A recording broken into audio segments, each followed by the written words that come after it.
चलिए शुरू करते हैं। Surface area and volumes. तो सरफेस का मतलब क्या होता है? कोई किसी भी चीज़ की जो ऐसे जगह हो, जैसे हाँ कुछ भी हम ले लें। हाँ, तो ये जैसे एक हमने क्यूबाइड लिया है। क्यूबाइड का मतलब समझ में आता है, उसमें सभी साइड्स इक्वल नहीं होती, और अगर क्यूब होता तो सभी साइड्स इक्वल हो जाते। इसको हम लेंथ ले लेते हैं, इस डिस्टेंस को, ठीक है। इसको हम विड्थ मान लेते हैं, ये वाला ये, और इसको हम हाइट ले लेते हैं। तो तीन चीज़ें हुई। अगर कोई भी चीज़ इस तरीके से रखी है तो एक बेस हो जाएगा, या ऐसे कह लें, अगर ये ऐसे ऐसे रखा हुआ बोर्ड, तो ये इसका क्या मान लिया हमने, लेंथ मान लिया, एक विड्थ मान लिया। अगर ये मोटा होता, इसका एक विड्थ मान लेते और एक हाइट मान लेते, जो इसकी कहाँ तक ऊंचाई है। अब जैसे इसी बोर्ड को ले लें तो बोर्ड में क्या होगा, ये इसकी मान लीजिए लेंथ है, ये इसकी थिकनेस जो है ये क्या हो जाएगी, विड्थ हो जाएगी, जो इसकी थिकनेस यहाँ दी गई, और इसके बाद हाइट यहाँ से लेकर के यहाँ तक इसकी हाइट हो जाएगी। ये सीन है। अभी थोड़ा सा बड़ा होता है तो उसमें जो है लेंथ विड्थ हाइट थोड़ा ज़्यादा बढ़िया से दिखाई देने लगती है। बात समझ में आ रही है? तो लेंथ इंटू विड्थ क्या निकला, एरिया। लेंथ, किसी भी चीज़ की एरिया निकल रही ना, ध्यान देना है। लेंथ इंटू विड्थ, ये लेंथ और विड्थ का हुआ तो आपका ये पर्टिकुलर इतना एरिया निकल करके आया, ध्यान देना है ये, ठीक है। सरफेस वही है, सरफेस तो एरिया से ही निकल रहा है ना। किसी चीज़ का सरफेस मतलब ये जो इसके सामने वाला है, तो ये पूरा पूरा कितना होगा भाई, तो हम इसमें जो है इसकी हाइट से इंटू कर देंगे और इससे लेंथ से कर देंगे तो हो जाएगा। दूसरा जैसे विड्थ इंटू हाइट, अब ये विड्थ है और ये हाइट है तो ये एरिया निकल आया। और तीसरा L इंटू एच, ये लेंथ इंटू हाइट, तो ये वाला एरिया निकल आया, ठीक है। तो मतलब पहले पहले क्या, जो भी कर लें, लेंथ इंटू विड्थ कर लिया, फिर विड्थ इंटू हाइट कर लिया, और फिर लेंथ इंटू हाइट कर लिया। लेकिन ये दो हैं, दो हैं ना, मतलब आमने सामने वाला दोनों लिया जाए। जैसे एक घर बनता है, एक दीवार होती है, ये वाली वाल भी और ये वाली वाल भी, दोनों का तो लिया जाएगा, और इसका सेम होगा, ये माना जाएगा। मतलब ये नहीं कि छत टेढ़ी टेढ़ी है, ऐसी नहीं। जब क्यूबाइड बनाएंगे तो सीधी छत की बात हो रही ना, और यहाँ पर जो एरिया नीचे वाला फर्श है ये भी सीधा होगा। तो लेंथ, विड्थ और हाइट, ये तीन चीज़ें इसमें हैं। तो ये इसका एरिया 6 बार होगा। कैसे? इसी के पैरेलल दूसरी साइड होगा तो इंटू 2, इसी के पैरेलल दूसरी साइड होगा इंटू 2 इंटू 2, तो 2 कॉमन ले लिया। तो इस तरीके से जो इसका टोटल सरफेस आता है, टोटल सरफेस जो निकल करके आता है वो क्या हो जाएगा, 2 इंटू लेंथ विड्थ, हाँ हाँ हाँ, मतलब सबको दो बार। जैसे ये दो दीवार है, दो वाल है, दोनों वाल का एक बार इसका एक बार इसका, तो क्या एक बार इसका निकाल लिया, दोबारा उसका निकालने नहीं जाएंगे ना, उसका मल्टीप्लाइड बाई 2 कर देंगे। ऐसी अगर 10 कहीं दीवार होती तो इंटू 10 कर देंगे। बहुत आसान है, कुछ मुश्किल तो नहीं लग रहा ना। वॉल्यूम ऑफ क्यूबाइड, वॉल्यूम का मतलब क्या होता है, वो जितना स्पेस घेरता है। जैसे ये घर है, अब ये घर कितना स्पेस घेर रहा है, तो कैसे पता लगाएंगे, इसकी लेंथ कितनी है, इसकी विड्थ कितनी है, और इसकी ऊंचाई कितनी है। वॉल्यूम का पता चल गया। कोई डाउट है तो पूछो। तो यही है area of base. Area of base का मतलब यही हुआ ना, ऐसे और ऐसे, मतलब लेंथ इंटू विड्थ, तो एरिया निकल आई, और इंटू हाइट कर दिया तो वॉल्यूम निकल आया। वॉल्यूम जो है, जो क्या कहते हैं, जो एरिया है एक सरफेस है, और अगर उसी में हाइट भी इंटू कर दिया हमने, या हाइट से अगर निकाला है, जैसे मान लो हमने क्या किया, हमने पहले दीवार का निकाल लिया, समझना है, एक वाल का हमने निकाल लिया, सामने वाली वाल का, उसका निकाल लिया। अब किससे इंटू करना होगा, देखिए ये अगर उस वाली वाल का निकाला हमने, विड्थ लिया तो हाइट लिया था, अब इसको क्या करेंगे, लेंथ से इंटू कर देंगे। तो कुल मिला के क्या होगा, length into width into height is called volume. Clear? अब फिर diagonal of cuboid L square, length का स्क्वायर, विड्थ का स्क्वायर और हाइट का स्क्वायर, इन तीनों का स्क्वायर अगर मैं लगा दूंगा तो फिर और उसका अंडर रूट कर लेंगे तो इसका फिर डायगोनल निकल आता है क्यूबाइड का। ठीक है, अगर हम इसको क्यूब मान लें तो लेंथ अगर मैं ए ले लेता हूं तो विड्थ कितना होगा, वो भी ए होगा। Length is equal to A तो B, width is equal to कितना होगा ए, और height is equal to B A, सभी ए हो जाएंगे। तो हमको क्या करना है, ज़रा इसमें चेक करना है, इस फार्मूले में कुछ रख लेना है। मतलब total surface area of cuboid था, अब मैं क्यूब कह देता हूँ। क्यूब क्या होगा, तो हमने कहा ए इंटू ए प्लस ए इंटू ए प्लस ए इंटू ए, ये क्या बना 2 इंटू, अगर मैं कहूँ ए स्क्वायर प्लस ए स्क्वायर प्लस ए स्क्वायर, तो ये क्या हो जाएगा 2 इंटू 3a स्क्वायर, तो कुल मिला के क्या बन गया 6a स्क्वायर बन गया। कुछ रटना नहीं हमको। यहाँ क्या था एरिया, एरिया कैसे निकाले थे a इंटू ए से, और हाइट भी a है तो क्या हो जाएगा a का क्यूब हो जाएगा। हाँ बोल तो सही रहे हैं, लिख गलत रहे हैं।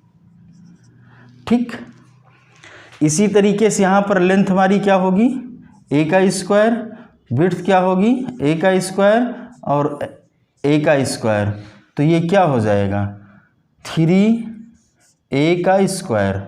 अब देखो स्क्वायर तो हट जाएगा हमारा, जब हम रूट लगाए, रूट अगर स्क्वायर पे रूट लगाते हैं तो क्या हो जाएगा, इसका आंसर आएगा √3a, ए स्क्वायर के बाहर निकल गया। इतने में कोई डाउट है पूछो, कोई डाउट नहीं ना। अब हम लोग जो है राइट सर्कुलर सिलेंडर की बात करते हैं। ठीक है, राइट सर्कुलर सिलेंडर में एक ये साइड है एक ये साइड है और एक उसका पूरा इस तरीके से जो घुमा हुआ है। ठीक है, इतने सरफेस हैं हमारे पास में। तो एरिया ऑफ ईच एंड, मतलब इस एंड का और इस एंड का एरिया, एक सर्कल है, सर्कल का एरिया कैसे निकालते हैं पाई आर स्क्वायर, तो ये इधर का एरिया पाई आर स्क्वायर, इधर का एरिया पाई आर स्क्वायर, और अगर दोनों साइड के एरिया लेना हो तो कितना हो गया 2 पाई आर स्क्वायर। ठीक, कर्व्ड सरफेस एरिया क्या होगा 2 पाई आर इंटू एच, बात समझ आ रही ना। कर्व्ड सरफेस एरिया का कितना हो जाएगा 2 पाई आर इंटू एच। ठीक है, 2 पाई आर किसी और भी चीज़ को कहते हैं, कुछ फार्मूले में होता ना। अगर मैं इसको ऐसे कर दूं is equal to 2 pi R और इंटू एच लगा दूं तो 2 पाई आर शायद पेरीमीटर को कहते हैं ना।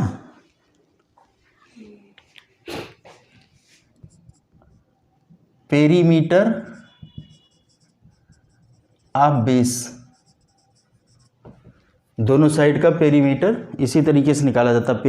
उसमें पढ़ा था जो क्या कहते हैं कि उसका जो सर्कल का पेरीमीटर कैसे निकालते हैं 2 पाई आर और इनटू हाइट एच हाइट। ठीक, कोई डाउट, हाइट लिख दूँ ना, लिख देते हैं। अब लिखा है टोटल सरफेस एरिया, तो कर्व्ड सरफेस एरिया कितना था हमारा 2 pi R H plus area of circular end, area of circular end कितना हमारा 2 पाई आर स्क्वायर। भाई 1 पाई आर स्क्वायर जो है ये है, 1 पाई आर स्क्वायर ये है, तो दोनों कितना हो गया 2। तो यहाँ से मैं कुछ कॉमन भी ले सकता हूँ 2 पाई आर, तो ये क्या हो जाएगा h प्लस आर। हाँ वैसे कह लो, चाहे r प्लस एच कह लो, चाहे h प्लस आर कह दो, चाहे 1 प्लस 2 कहो, चाहे ऐसे कहो, कोई दिक्कत तो है नहीं हैं, कि गड़बड़ है कहीं।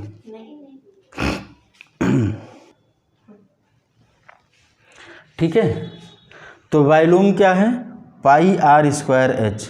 पाई आर से कुछ और समझ में आता है एरिया ऑफ बेस और h हाइट। क्लियर? कोई डाउट नहीं ना? तो ये भी फार्मूला समझ में आ गया है ना? मतलब ऐसे पढ़ने से थोड़ा सा समझ में आ जाएगा, कहने का मतलब ये है।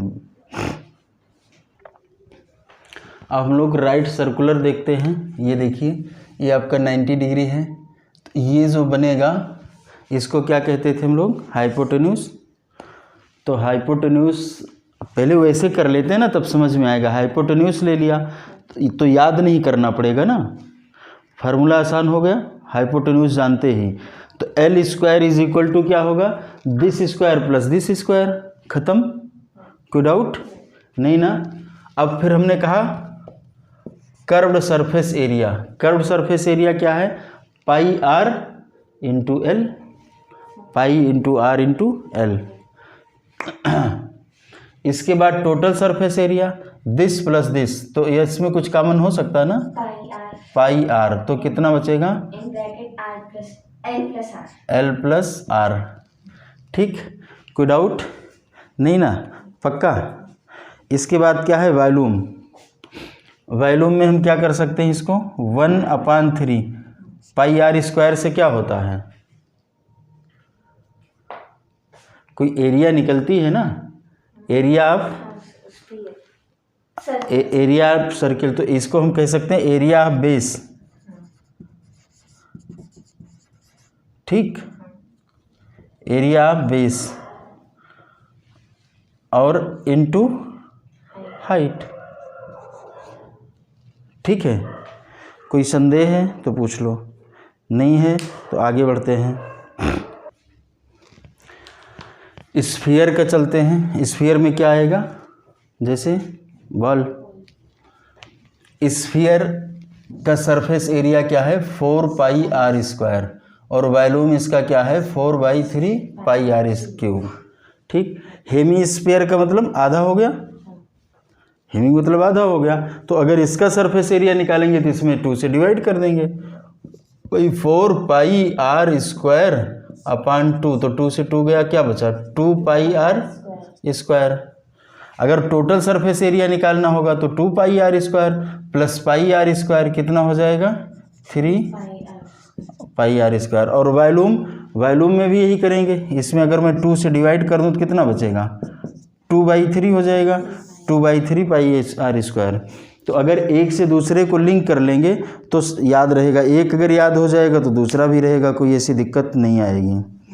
ठीक है, एक और निकलता है कुछ इस तरीके से, सर्कल बना होता, ध्यान रखना, और फिर दूसरा ऐसे बना होता है, उतना अच्छा नहीं बनेगा। ठीक, इसका मतलब ये है कि इतना मोटा कोई चीज़ बना हुआ है, जैसे कोई भी सिलेंडर या कुछ बनता है या कोई पाइप बनी, तो उसका जो आउटर एरिया होगा वो ये वाला है और इनर ये है, तो वो जगह कितना स्पेस कवर करेगा बाहर वाले से, और उसमें कितनी चीज़ रखी जा सकती है जो अंदर वाला एरिया है। ये बात समझने की है।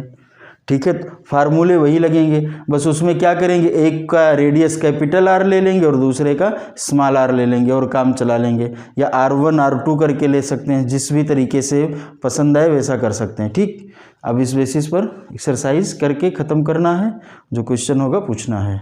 ठीक।